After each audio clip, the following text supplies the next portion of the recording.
Seigneur, je t'adore, je t'adore, car ton nom est très saint,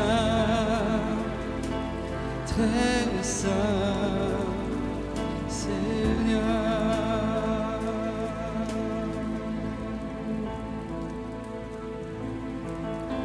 J'entre dans le sein des saints, j'entre par le sang de l'agneau, j'entre pour l'adorer lui seul, j'entre pour adorer Jésus. Seigneur, je t'adore, oui je t'adore, car ton nom est très saint, Seigneur.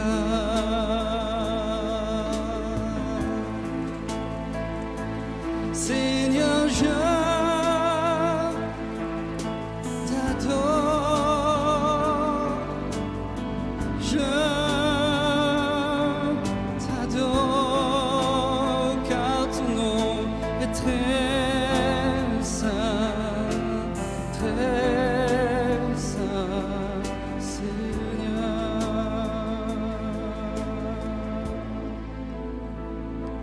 Seigneur, je t'adore, je t'adore, car ton nom est très saint,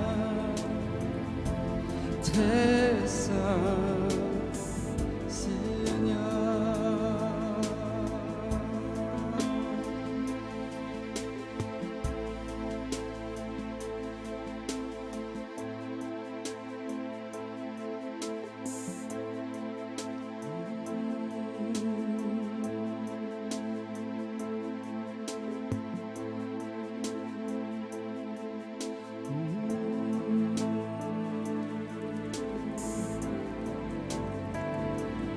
Bonjour à tous, pour ceux qui viennent d'arriver, bonjour, bienvenue dans cette journée prophétique et de combat spirituel. Nous allons vraiment passer une bonne journée ensemble, bénie. On va encore parler de l'âme et des pensées, et la prochaine fois, normalement, on va commencer sur l'esprit. À moins que je parle encore des émotions, je vais prier pour la prochaine fois pour voir. Parce que les émotions aussi, c'est important. On est toujours encore en train de mettre des fondements pour aller plus loin après dans le combat spirituel.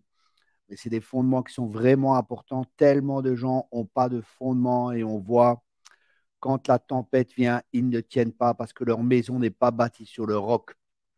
Et le but de cette école, c'est vraiment de former des guerriers, de former des personnes que malgré la tempête, malgré les temps difficiles, ils puissent tenir face aux attaques de l'ennemi, face à ce qui va venir sur le monde, parce que des temps difficiles vont venir de plus en plus. On voit qu'il y a une accélération, on voit tout ce qui se passe, il y a un contrôle mondial qui se met en place. Et là, il est important pour nous, en tant que chrétiens, de savoir discerner les temps, d'avoir l'esprit d'Issachar. Les personnes qui avaient l'esprit d'Issachar, ils savaient reconnaître les temps, et parce qu'ils savaient reconnaître les temps, ils savaient comment agir. Et ça, c'est très important pour nous, pour les temps dans lesquels nous sommes. Et c'est intéressant que Jésus a dit, quand vous verrez ces choses arriver, levez la tête. Qu'est-ce que ça signifie concrètement pour nous? Ça signifie concrètement que nous devons avoir une pensée différente de ce monde. Franchement, quand je vois les gens du monde avec les craintes, les peurs, ma femme était chez le médecin et le médecin a dit, il y a beaucoup de gens qui perdent les cheveux, pas à cause du corona, mais à cause de la peur du corona. Il y a des gens qui perdent des cheveux, ils sont stressés, ils sont angoissés à cause de la peur du corona. Vous vous rendez compte, c'est terrible. Et pour nous chrétiens, il ne doit pas en être ainsi. Et Jésus a dit lever la tête. Qu'est-ce que ça signifie concrètement pour nous? Ça signifie qu'on ne doit pas regarder aux circonstances. Bien sûr, elles sont là, elles sont présentes, les difficultés sont là, les attaques vont aller en augmentant et toutes ces choses, mais nous levons la tête, nous regardons au Seigneur. Et c'est pour ça que c'est très important d'avoir une pensée, écoutez bien ce que je vais dire, c'est très important d'avoir une pensée verticale et non horizontale, c'est-à-dire être et avoir la pensée que Dieu veut nous donner pour pouvoir tenir dans les temps difficiles qui viennent, être rempli de cette parole de Dieu et être plus influencé par la parole de Dieu que justement par les pensées de ce monde. Donc, Proverbe 23, verset 7, Proverbe 23, verset 7, il est dit, car il est comme les pensées de son âme. Et le mot pensée, c'est le mot shahar en hébreu, et ça signifie également porte. Qu'est-ce que ça signifie? Ça signifie que nos pensées sont comme une porte et nous pouvons laisser entrer ou ne pas laisser entrer certaines pensées en nous parce que l'homme est tel que sont les pensées de son cœur. Ça veut dire que nous devons protéger notre cœur plus que toute chose. Et comme je l'ai déjà dit, il y a deux portes d'entrée, c'est les yeux, c'est-à-dire ce que nous voyons, et les oreilles, ce que nous écoutons. Alors nous devons vraiment apprendre à écouter ce qui se passe dans le ciel, et c'est ça le prophétique, pour pouvoir marcher selon ce qui se passe dans les cieux et être ici des citoyens des cieux, parce que nous sommes citoyens des cieux.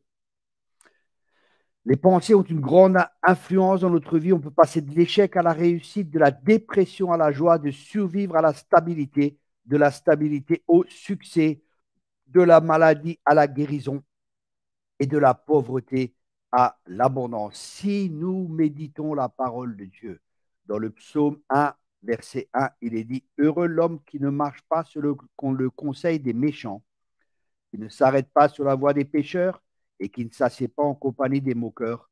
Mais, et là maintenant nous allons voir ce qui est important, écoutez bien, mais qui trouve son plaisir dans la loi de l'Éternel et qui la médite jour et nuit, il est comme un arbre planté près d'un courant d'eau qui donne son fruit en sa saison et dont le feuillage ne flétrit point. Tout ce qu'il fait, lui, réussit. Alors, bien aimé, j'aimerais vous poser la question, est-ce que vous aimeriez réussir dans tout ce que vous faites? Et je pense que tout le monde va dire oui. On voit que le verset 1 nous dit heureux, une autre traduction, béni l'homme qui ne marche pas selon les conseils des méchants. Donc, si nous ne marchons pas selon le conseil des méchants, nous sommes bénis. Et c'est une chose d'être béni, c'en est une autre de voir la bénédiction se matérialiser dans notre vie de tous les jours.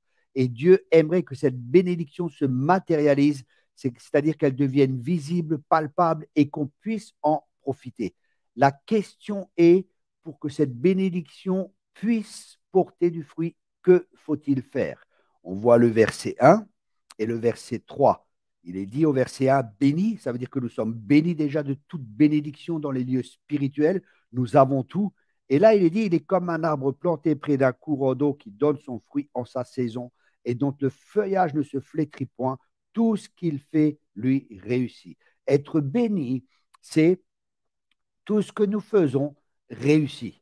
Mais comment passer de la bénédiction à ce que tout ce que nous faisons réussit? Et la clé se trouve dans le verset 2, mais qui trouve son plaisir dans la loi de l'Éternel, c'est-à-dire que nous devons trouver notre plaisir dans la parole de Dieu. Et plus nous allons la lire, plus nous allons la méditer, comme il est écrit, et qu'il la médite jour et nuit, c'est-à-dire de penser à la parole de Dieu quand les circonstances sont là. Par exemple, quand il y a des difficultés, l'Éternel est mon berger, je ne manquerai de rien. Et ne pas se laisser avoir par les pensées et aller dans l'inquiétude, parce que c'est ce qui va venir de plus en plus. Les gens vont être inquiets, les gens vont être craintifs, les gens vont avoir peur, les gens vont être désolés. On voit partout, il y a des manifestations. Partout, c'est un chaos qui se prépare de plus en plus. Et nous devons, dans cette tempête qui vient, tenir ferme et être cette lumière que Dieu veut que nous soyons et qui va éclairer tout autour de nous. Ici, nous voyons que l'arbre également prospère car il est près d'un courant d'eau.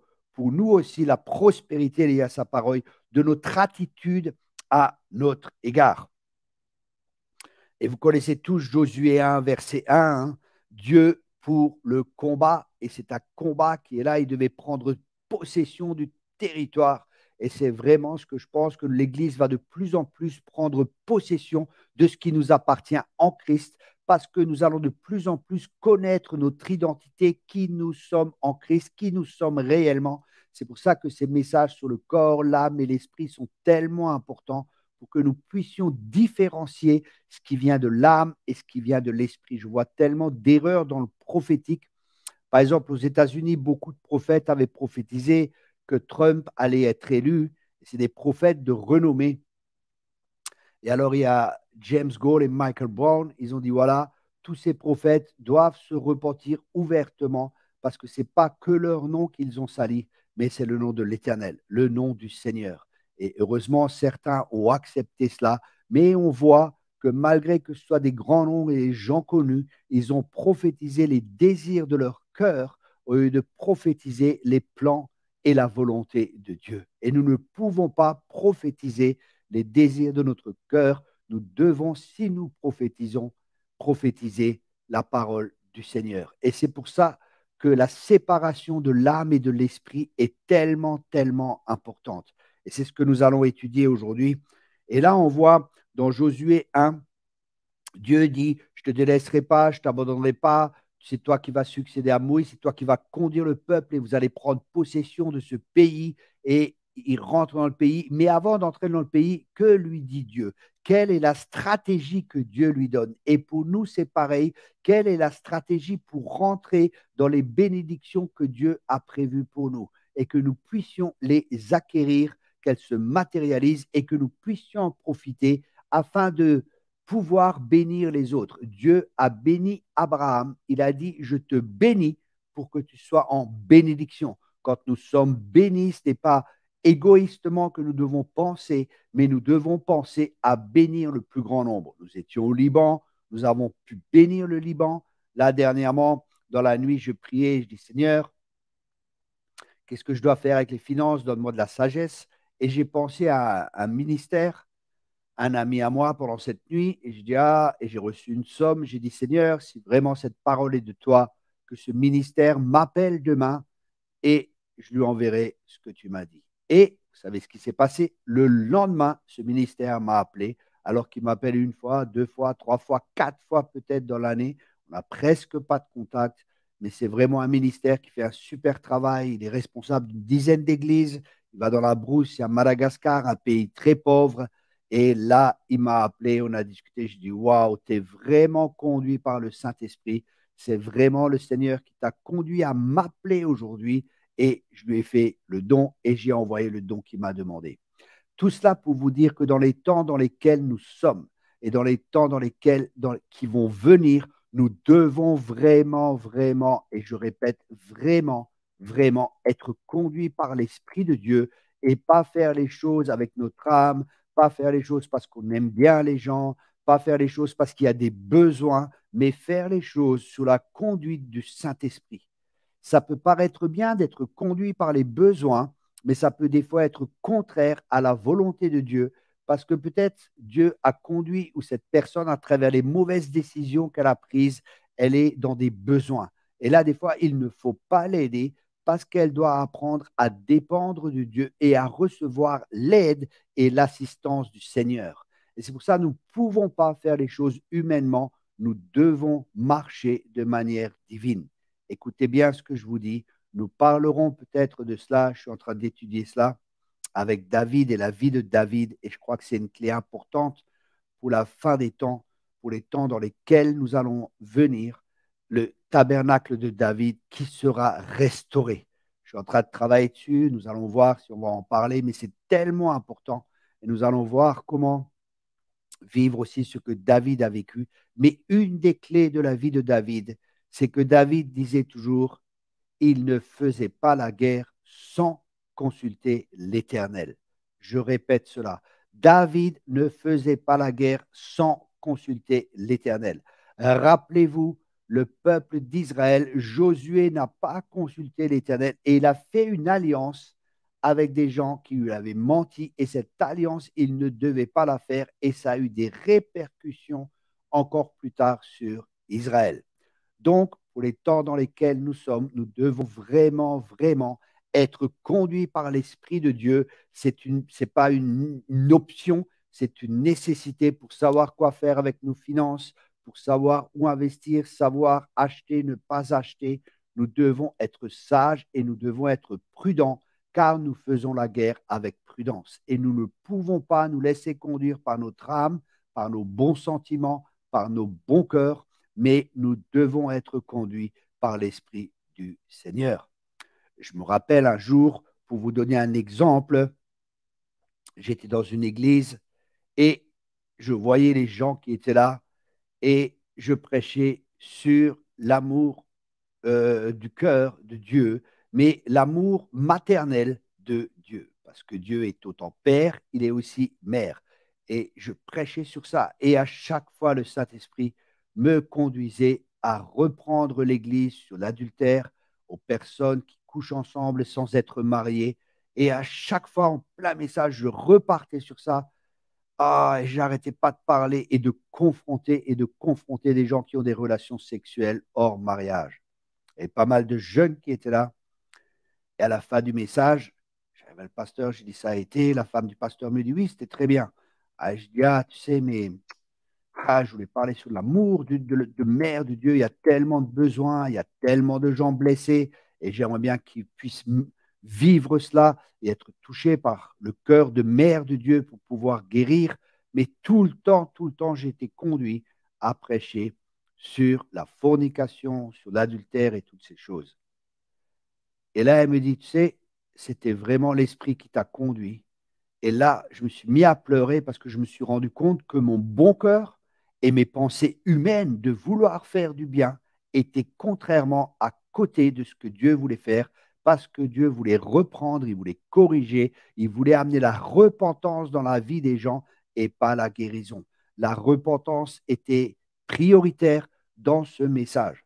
Et heureusement, quand même, le message a passé, mais vous voyez comme nos bons sentiments peuvent nous dévier de la volonté de Dieu. Un autre exemple qui nous montre ça, c'est Pierre. Pierre avec Jésus. Pierre aimait beaucoup Jésus. Et quand Jésus a dit, oui, je dois aller à la croix, Pierre a dit, non, non, non, non. Vous voyez? Et là, Jésus lui a dit, arrière de moi, Satan, parce que tes pensées ne sont pas celles de Dieu. Et la croix, c'est une souffrance. Pierre pensait qu'il allait perdre son ami. Il pensait qu'il serait tout seul, vous voyez? Et tout cela, être seul dans des situations, ce n'est pas facile. Être tout seul, des fois, c'est difficile. Mais si c'est la volonté de Dieu, nous devons suivre la volonté de Dieu. Je parle à une personne particulièrement, au moins une personne aujourd'hui. Des fois, être seul, c'est difficile. Mais si c'est la volonté de Dieu, Dieu va pourvoir à tous nos besoins. Il va nous donner tout ce que notre cœur désire, mais nous devons apprendre à dépendre de lui, à rester accrochés à lui. Et des fois, cette solitude qui pèse, et là, justement, nous devons ne pas aller sous cette couche de solitude. Nous devons chercher le Seigneur, continuer à le louer et continuer à le bénir pour que ça dégage et que nous recevions cette joie parce qu'il y a une abondance de joie devant sa face. Psaume 16, verset 11 nous dit qu'il y a une abondance de joie devant sa face. Nous voyons ici, Dieu dit, et soin de répéter sans cesse les paroles de ce livre. Ensuite, un autre verset, médite-les jour et nuit afin d'y obéir et d'appliquer tout ce qui est écrit, car alors tu auras du succès dans tes entreprises, alors tu réussiras. Une autre traduction nous dit, ce livre de la loi ne s'éloigne pas de ta bouche, tu le murmureras jour et nuit, afin de veiller à agir tout ce qui s'y trouve écrit, car alors tu rendras tes voies prospères, alors tu réussiras. Et encore une dernière traduction, répète sans cesse les enseignements du livre de la loi, redis-les dans ton cœur jour et nuit. Ainsi, tu t'efforceras d'obéir à tout ce qui est écrit. De cette façon, tu mèneras tes projets avec succès et ils réussiront. Dieu veut que tu réussisses, Dieu veut que tu prospères dans toutes tes entreprises. Dieu veut que son plan réussisse, que le plan qu'il a pour ta vie puisse aboutir. Dieu veut libérer tout le potentiel qu'il a placé en chacun de nous. Mais pour ça, il est important de renouveler notre intelligence. Quand Dieu est venu vers Gédéon, Gédéon se voyait comme le plus petit de sa famille, mais Dieu le voyait comme un vaillant héros. Et pour ça, nous devons apprendre à nous voir comme Dieu nous voit. Dieu te voit comme un vaillant héros, Dieu te voit comme un guerrier, Dieu te voit comme quelqu'un qui va réussir. Dans le plan de Dieu, il n'y a pas l'échec. Dans le plan de Dieu pour ta vie, et c'est pour que tu réussisses, pour que tu grandisses, pour que tu prospères à tous égards, comme prospère l'état de ton âme. Nous voyons la prospérité, la santé, tout est lié à l'état de notre âme. C'est ce que nous allons encore voir aujourd'hui. Nous allons vraiment travailler là-dessus pour que vraiment vous saisissiez ça dans vos cœurs. Je me répète, mais la répétition est la mère de l'éducation. La répétition est la mère de la formation. Vous avez besoin d'entendre et j'ai besoin d'entendre et d'entendre toujours à nouveau ces paroles. Pendant que je prêche, ça me fait énormément de bien à moi-même parce que je me répète ces choses, je me les répète et ça rentre en moi, ça rentre dans mon cœur. Et nous allons voir maintenant l'ordre que Dieu donne à Josué. Aie soin de répéter sans cesse les paroles de la loi. Répéter, c'est les parler, c'est les proclamer, c'est les dire. Et ça, c'est la première étape. Déjà, nous regardons. Ce livre de la loi ne s'éloigne pas de ta bouche. Ça veut dire que même quand nous lisons la Bible, nous pouvons la lire à voix haute. Nous pouvons la proclamer. Nous pouvons changer l'atmosphère spirituelle en proclamant la parole de Dieu autour de nous. Nous sommes des agents de changement. Nous sommes des citoyens du ciel. Nous sommes ici sur la terre pour amener son royaume, que son règne vienne et que sa volonté se fasse sur la terre. Et pour cela, nous devons méditer cette parole. Il ne s'éloigne pas de notre bouche. Nous le relirons. Elle ne s'éloigne pas de notre bouche. On va le lire. Ça veut dire on va le proclamer. Après, on va lire la parole. En proclamant, c'est avec notre bouche. En lisant la parole, c'est avec nos yeux. Et quand on la proclame, on l'entend aussi. Et après, le but de cela, le but de la proclamation, le but de lire la parole, le but de la voir, le but de la proclamer, le but de l'entendre, c'est quoi? C'est que ça rentre dans notre cœur et que nous agissions selon cette dernière. Et c'est alors que nous aurons du succès. Et c'est alors que nous réussirons dans toutes nos entreprises. C'est des principes que Dieu a donnés à Josué. C'est des principes que Dieu nous donne également pour pouvoir réussir dans tout ce que nous entreprenons. Tu es une réussite. Alléluia. Tu n'es pas le fruit du hasard. Dieu t'a créé avant la fondation du monde. Il avait des projets de paix et non de malheur pour ta vie. Je ne sais pas dans quelle situation tu te trouves, mais je sais une chose, c'est que Dieu a des plans de paix et des projets, non pas des projets de malheur, mais de paix et de prospérité pour ta vie.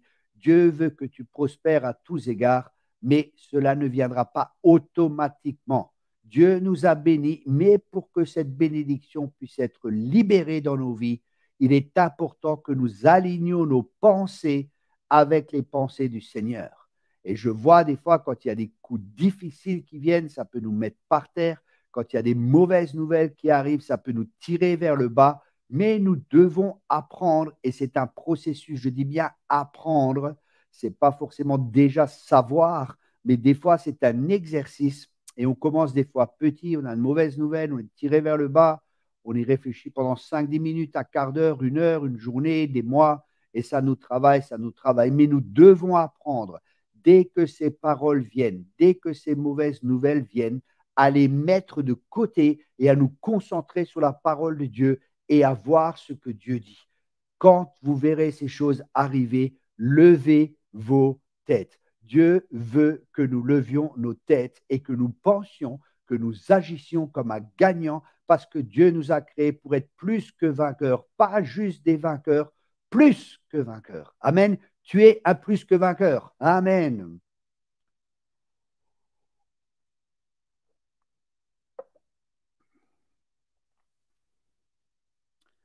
Ça démontre aussi notre responsabilité. Il y a un principe important. Quand nous avons des problèmes ou des difficultés dans notre vie, la première chose, c'est de connaître nos problèmes et nous pouvons uniquement régler ce que nous reconnaissons. Nous pouvons uniquement régler un problème que nous reconnaissons, un problème que nous voyons, un problème que nous voyons dans notre vie ou dans la situation dans laquelle nous sommes, il est important de chercher la source, quelle est la pensée qui crée ce problème dans notre vie et d'où est la source de cette pensée. Est-ce que cela correspond à la parole de Dieu ou est-ce que cela ne correspond pas à la parole de Dieu? Si ça ne correspond pas à la parole de Dieu, on rejette cette pensée et on prend la pensée du Seigneur. On se dévait du vieil homme et on revêt l'homme nouveau. C'est pour ça qu'il y a un processus de guérison intérieure, il y a un travail qui se fait. Et pendant que vous entendez ces messages, je suis persuadé que la parole de Dieu, qui ne revient pas sans avoir accompli ce pourquoi Dieu l'a envoyé, elle est en train d'agir dans vos vies. Je pense que des forteresses sont en train de tomber, comme si je voyais plusieurs personnes, elles sont en train de dire oui, c'est vrai, ce qui se passe, ce qui est prêché, ça me concerne et c'est en train de vous travailler. Et vous, peut-être il y en a même qui se disent, voilà, je ne me ferai plus avoir la prochaine fois. Maintenant, je sais. Maintenant, je sais. Maintenant, je vais agir en conséquence. Écoutez bien, c'est dans les épreuves que nous faisons nos preuves. Des fois, quand tout va bien, quand il n'y a pas de vent, quand il n'y a pas de tempête, on se dit tout va bien. Mais comment, la Bible dit, comment voulons-nous courir près des rives du Jourdain quand il déborde et tout, si on n'arrive pas à être dans la paix quand tout va bien? Donc, l'Église est en préparation et nous sommes en préparation pour le combat spirituel qui vient, qui va s'intensifier. C'est pas hasard si Dieu m'a dit de faire cette école justement sur le combat spirituel. Vous allez apprendre à déclarer les choses, à faire des gestes, des actes prophétiques. Et je suis persuadé aussi que le manteau qui a sur ma vie, que tous ceux qui écoutent, tous ceux qui font cette école, ils en reçoivent une part. Nous avions un live avec les Allemands, notre équipe en Allemagne et notre équipe en France. Et les Français ont dit, waouh, on voit vraiment que les Allemands ont reçu une partie de ton manteau ou ton manteau, tous prophétisés à haut niveau. Et on voit vraiment la consécration, on voit vraiment, c'est des guerriers, on voit vraiment, ils rentrent de plus en plus, on va rentrer de plus en plus dans le combat spirituel. Mais il y a eu plusieurs années de préparation où ils ont été formés, ils ont des guérisons intérieures, il y a un travail de délivrance qui s'est fait, il y a un travail de renouvellement de l'intelligence et il y a une grande faim et une grande soif. Il y a beaucoup d'amour et beaucoup d'humilité et c'est vraiment super. On voit vraiment comment les gens grandissent et je vois le fruit des enseignements que je partage, je vois les fruits de la parole de Dieu et je suis persuadé que pour tous ceux qui font l'école, il y aura du fruit et c'est du fruit pour l'éternité et ce n'est pas un fruit passager, ce n'est pas un fruit qui dure un temps, mais ce sont des semences éternelles qui sont semées dans votre vie. Alors je vous encourage à serrer cette parole, à réécouter les messages. Même après, on vous donne les notes pour que vous puissiez les relire. Vous avez tout un mois avec 5 messages, mais ces 5 messages et ces notes, si vous les relisez, si vous les méditez, je vous garantis que ça va impacter, changer votre vie, celle de votre famille et vous allez avoir de l'influence. Vous allez être les plus que vainqueurs, les gagnants, les personnes d'influence que Dieu veut que vous soyez. Amen et amen. Écoutez bien ce que je vous dis. Les personnes qui réussissent ont appris à assumer la responsabilité de leur destinée. Je répète cela. Les personnes qui réussissent ont appris à assumer la responsabilité de leur destinée. Qu'est-ce que cela signifie? Dit d'une autre manière, ça signifie que toi et moi, nous sommes l'architecte de notre vie. Le résultat de notre vie aujourd'hui est le fruit des pensées que nous avons crues et selon lesquelles nous avons vécu. C'est pour ça que les pensées sont tellement importantes parce qu'elles influencent toute notre vie. Nous sommes le résultat de ce que nous avons pensé par le passé. Parce que ce que nous avons pensé dans notre cœur, c'est ce qui nous a poussé à agir d'une certaine manière. Des fois, je ne sais pas comment c'est pour vous, mais pour moi, je pense que c'est exactement pareil. Hein. Si vous dites, ah, si j'avais su ce que je sais maintenant il y a 30 ans, je n'aurais pas fait ces erreurs et je serais beaucoup plus loin avec le Seigneur. Il y a beaucoup de choses qui seraient différentes. J'ai pris des mauvais choix, j'ai pris des mauvaises décisions parce que je n'avais pas toute la vision de ce qui allait se produire ou des répercussions de mes actes, des répercussions de mes pensées qui m'ont poussé à faire certains actes. Si j'avais su cela plus tôt, je ne serais pas où je suis. Et je pense que chacun de nous est concerné par cela. Et la bonne nouvelle, c'est que Dieu va restaurer les années qu'ont volé les sauterelles. Mais c'est à nous de prendre une décision. Et selon nos décisions, selon nos convictions que nous recevons à travers ces enseignements. Vous savez, si vous avez toujours des enseignements, oui, mais Dieu veut que tu sois pauvre, Dieu veut que tu réussisses pas, et si tu es comme ça, ce n'est pas un problème. Si vous êtes dans de telles églises et vous recevez de tels enseignements, vous allez rester au niveau où ceux qui vous enseignent sont. Vous n'irez pas plus loin. Pour aller plus loin, vous devez penser différemment, vous devez fréquenter des gens qui pensent différemment, vous devez fréquenter des gens qui agissent différemment, des gens qui ont d'autres résultats et d'autres fruits. C'est pour ça qu'il est important de regarder aux fruits, parce que les fruits sont le résultat des pensées qui ont été mis en acte. Fais tout cela, que ce livre de la loi ne s'éloigne pas de ta bouche, murmure-le, proclame-le, lis-le, écoute ces paroles et après agis en conséquence de ce que tu as lu, de ce que tu as murmuré, de ce que tu as médité, de ce que tu as entendu, de ce qui est venu dans ton cœur. Et je prie que les paroles aujourd'hui descendent au plus profond de vos cœurs, que les forteresses, les raisonnements, tout ce qui s'oppose à la connaissance de Dieu soit renversé et que ces paroles vraiment viennent vous toucher profondément dans votre cœur, qu'elles soient des semences qui sont ancrées dans vos cœurs et que les pierres soient ôtées des cœurs dans le nom de Jésus, que ces pierres tombent dans une bonne terre qui va porter du fruit 30, 60, 100 fois. Et je prie que cette école vous fasse porter du fruit 30, 60, mais surtout, surtout 100 fois. On veut le maximum, on veut l'abondance parce que Dieu nous a créés pour l'abondance. Nous allons voir maintenant un autre point qui est vraiment important et qui est toujours lié aux pensées. Waouh! Mais avant de continuer, c'est méditer, c'est faire attention à la parole de Dieu. Écoutez bien, méditer, c'est faire attention à la parole de Dieu. Dans Proverbe 4, verset 20, Proverbe chapitre 4, verset 20, mon fils, prête attention à mes paroles, tends l'oreille vers mes discours, qu'ils ne s'éloignent pas de tes yeux, garde-les au fond de ton cœur. Donc, voyez, prêtez attention aux paroles de Dieu, tendre l'oreille à ses discours. Chaque matin, il éveille mon oreille comme un disciple. Ça veut dire que Dieu veut nous parler, et souvent le matin ou la nuit, ça dépend, hein. Dieu parle tantôt d'une manière, tantôt d'une autre. Nous ne voulons pas limiter Dieu, mais Dieu a ouvert mon oreille. Ça veut dire qu'il nous rend capables d'entendre sa voix. Et la foi vient de ce que l'on entend. Pour ça, quand vous proclamez la parole, vous entendez la parole, mais la foi vient également parce que Dieu nous parle directement.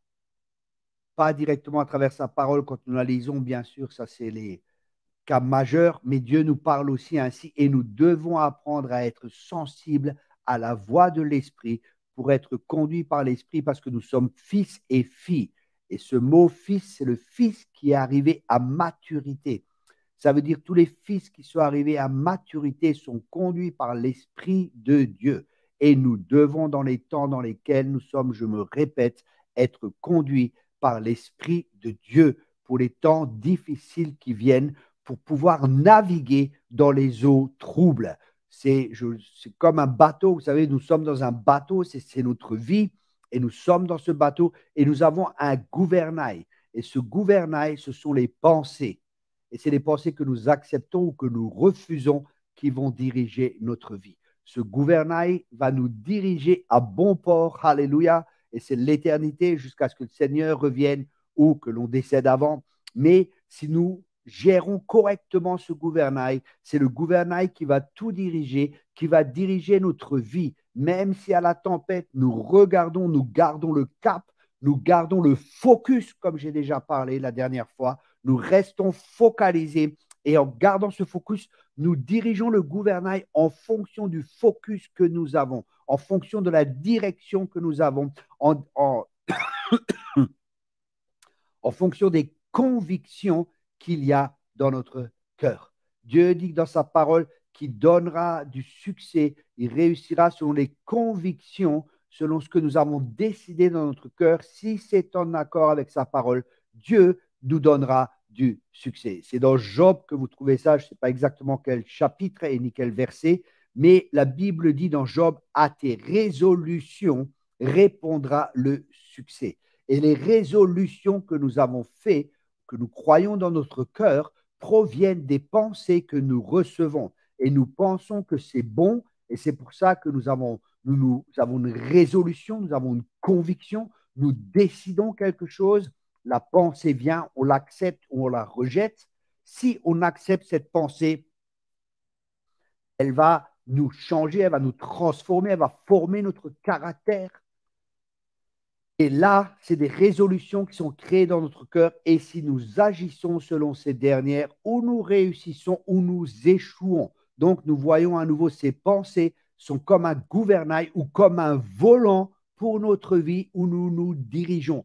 Nous allons parler plus tard aussi de la volonté. Vous allez voir l'importance qu'a la volonté parce que Dieu nous a créés à son image avec une volonté libre pour pouvoir faire sa volonté. Notre volonté nous a été donnée pour que nous fassions sa volonté. Et notre volonté est influencée par notre manière de penser. Ensuite, méditer, qu'est-ce que cela signifie aussi? Et là, c'est très fort, écoutez bien. Méditer, c'est se parler à soi-même. Je répète cela. Méditer, c'est se parler à soi-même. Et chacun de nous se parle à soi-même parce que nous pensons tout le temps. Les pensées sont des paroles silencieuses. Je répète cela. Les pensées sont des paroles silencieuses. Et nous allons voir un verset où il y a une méditation qui est puissante et qui va vous aider à mieux comprendre ce que j'essaie de partager. Venez avec moi dans Matthieu chapitre 9, verset 21.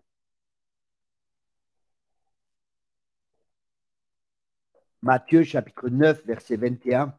Je parle du contexte. C'est une femme qui avait dépensé toute sa fortune. Elle est allée voir tous les médecins. Elle a tout fait et elle n'a pas eu sa guérison.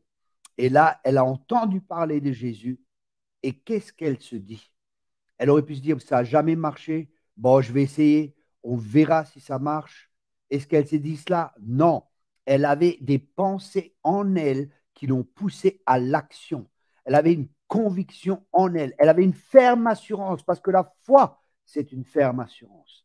Et c'est ce que Dieu désire que nous ayons dans ces temps qui viennent, que nous ayons une ferme assurance qui va pouvoir à nos besoins, qu'il est bon, que Dieu est pour nous et qu'il n'est pas contre nous. Amen. Et n'importe les circonstances, Dieu va agir parce que Dieu est au-dessus des circonstances. Et nous, comme nous sommes assis avec lui dans les lieux célestes, nous sommes assis au-dessus des circonstances et nous sommes appelés à régner, nous sommes appelés à diriger. Alors ne nous laissons pas abattre par les mauvaises nouvelles qui peuvent arriver.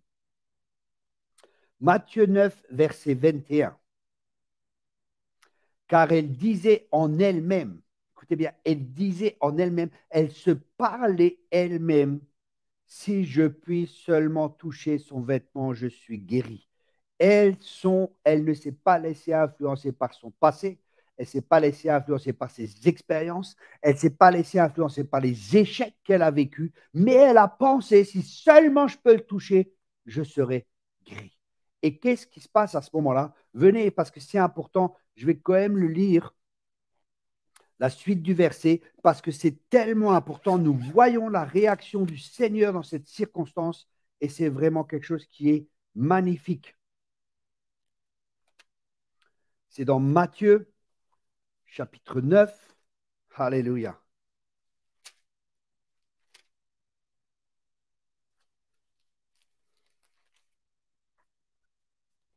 Au verset 21. Car elle disait en elle-même, si je puis seulement toucher son vêtement, je serai guéri. Jésus se retourna et dit en la voyant, prends courage, ma fille, ta foi t'a guéri. Waouh! Jésus, waouh!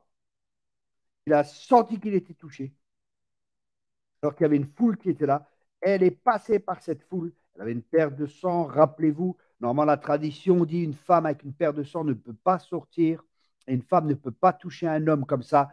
elle est allée au-delà de toutes ces traditions. Quelles sont les traditions? Quels sont les empêchements à nous qui nous empêchent de toucher le Seigneur et de recevoir la bénédiction qu'il a pour nous? Est-ce que ce sont des doctrines que nous avons?